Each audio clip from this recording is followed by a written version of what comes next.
Hello, welcome to another episode of building a dinghy inside your spare room,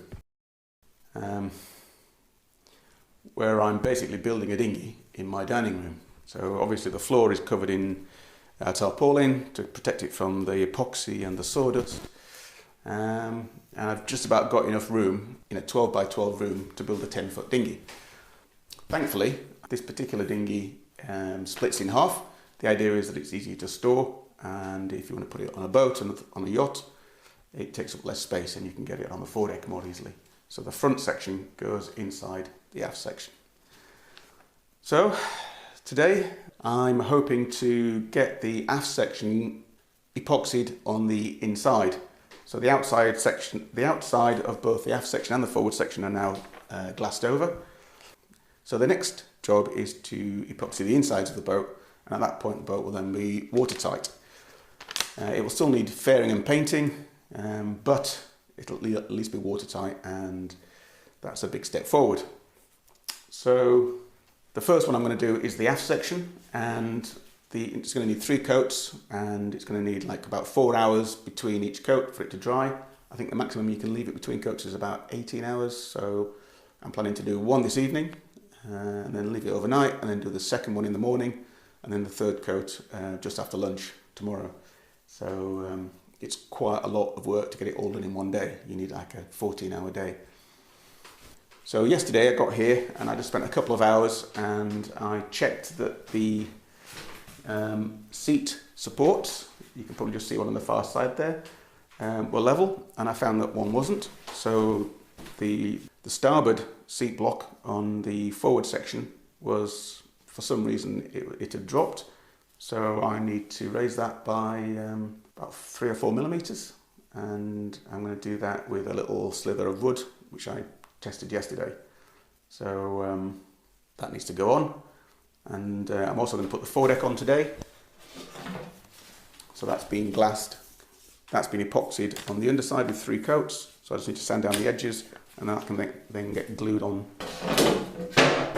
onto the top of the foredeck. And I'm also going to work on the mast step. So currently I've got the mast step with a hole for the mast to go into, and I've got a plain piece which is going to go on the bottom, so the mast will sit on that.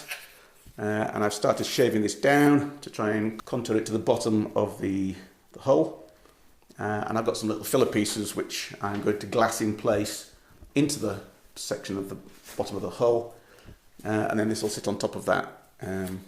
So I need to try and create that little flat area with a lot of epoxy, and then this will just sit on top. And I've got to get that in the right place so that it keeps the mast vertical. So I did actually get the mast in there yesterday, but it's very difficult to mark where it's going to go. So it's just going to be a best endeavour, really.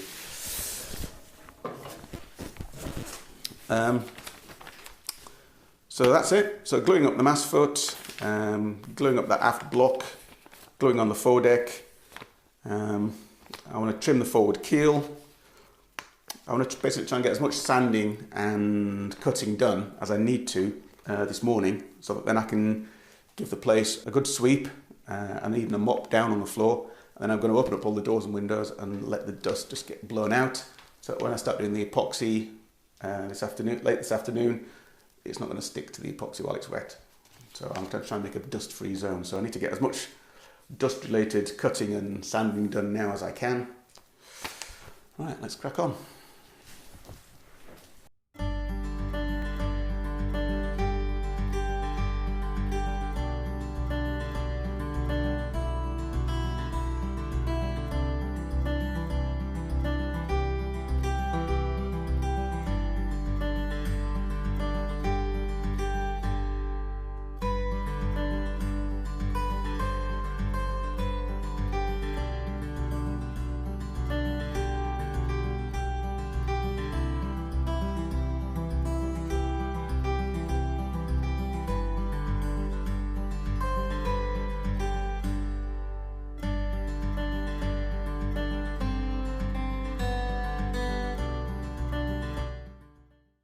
Okay, so I've spent most of the day sanding and cutting, and I've sanded down the aft section to make sure there's no kind of burrs or any rough edges anywhere. And so now I'm going to put the glass, put the epoxy coat on.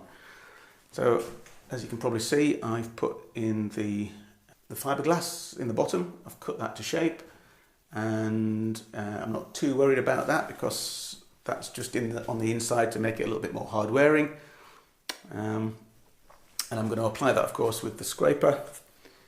And then I've got the roller and a tray for doing the edges once that's on. And I've just been away and measured up some pots. So I've got 2 at 120, so that's just my best guess. It's going to take about 120 to do each side. And once that's done, I think it's going to take about 90 to do the sides, because it's just going to be rolled and it'll go a bit thinner. So 2 90s. If I'm wrong and I've got a bit too much with the 120, I can drop down to a 90. And then I've also got a 60 in case the 120s are right, and then the 2 90s are a bit big. So I've got 90 on one side. If I get partway through the next one and I don't need another full 90, I can drop down to a 60. So I think I'm good to go. I've got some stir sticks. I've got a brush in case I need to do any dabbing in the corners. That's quite usual. And I've got 4 rollers. So one's on the rolling handle ready to go, and I've got 4 more. So hopefully I'll just use 1 today and probably 2 more tomorrow. So that should be plenty. Right, I'm just going to have one more look over this and get my gloves on, and I'll get mixing.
Okay, so that seemed a lot quicker and easier than doing the outside, potentially because it's not trying to run off all the time and making drips and getting under your feet.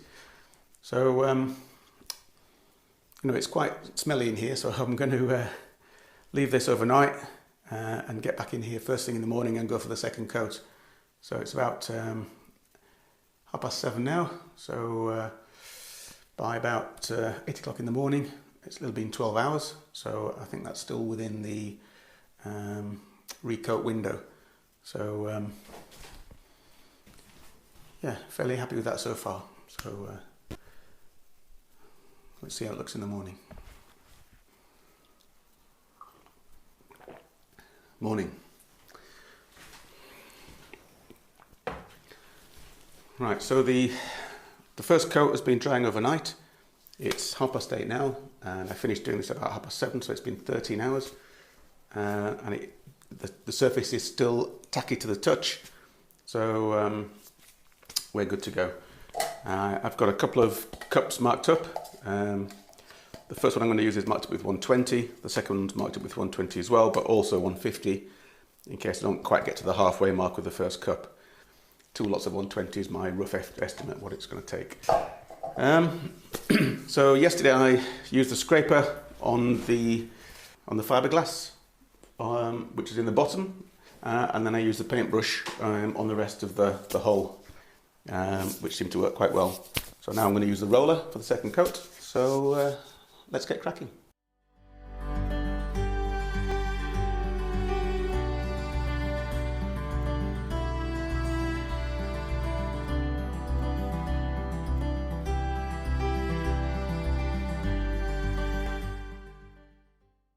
Well, I can't remember if I've shown you this already, but so I'll show you again just in case I haven't.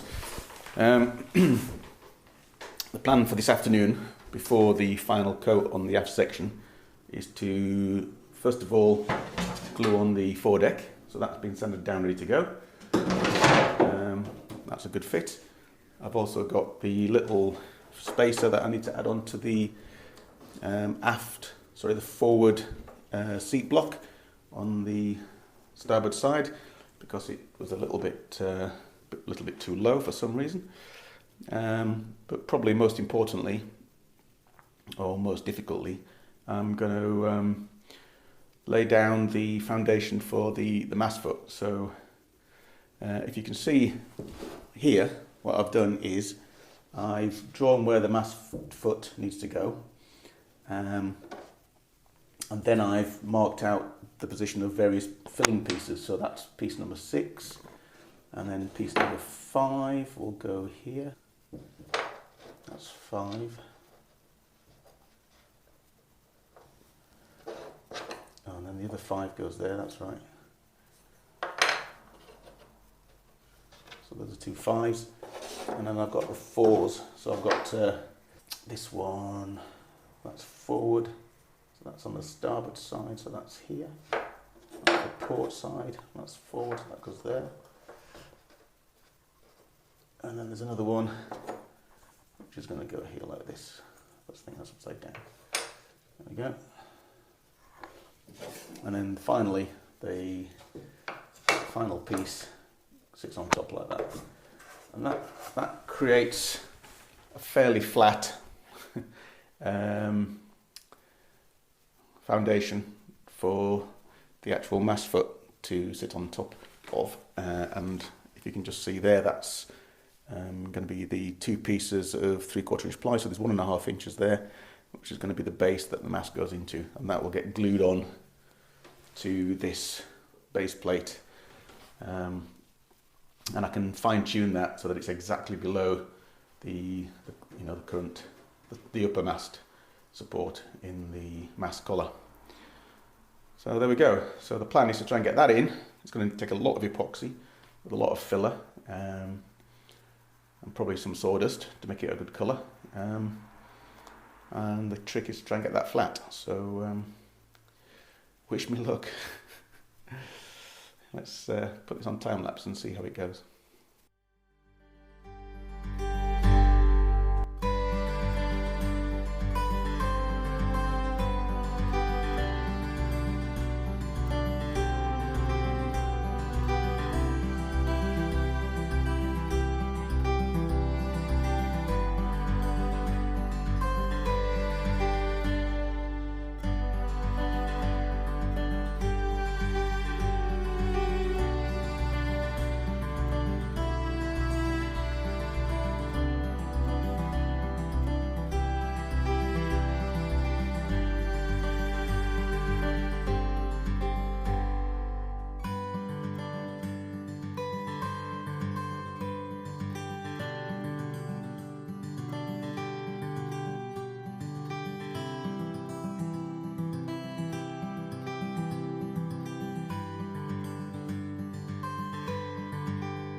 Okay, well, that's the end of another day. You probably saw some of it, but not all, because the battery went flat again. I seem to work longer than the batteries do, even though I've got 2. On the forward section, I've got the foredeck in place. So you can just see that here. There's just a hammer resting on it. I've got 4 nails just holding it down so it doesn't move around or pop up. And I've put a fillet on top, so that should be all nicely glued in. And I'll put some tapes on those seams next time, and potentially even a bit of tape over the edges. And then I've also put in the mastfoot, which was quite tricky. There's lots of little blocks of wood, as I showed you earlier, and there's loads of epoxy there, so it's almost swimming in epoxy. So I made a little dam to to try and keep it from running away, which is some bits of plywood covered in masking tape to stop the epoxy sticking to it. So hopefully I'll better get those off next time once that's all gone off. So that's the forward section, and the aft section has now had its 3 coats of epoxy, so and the fiberglass in the bottom.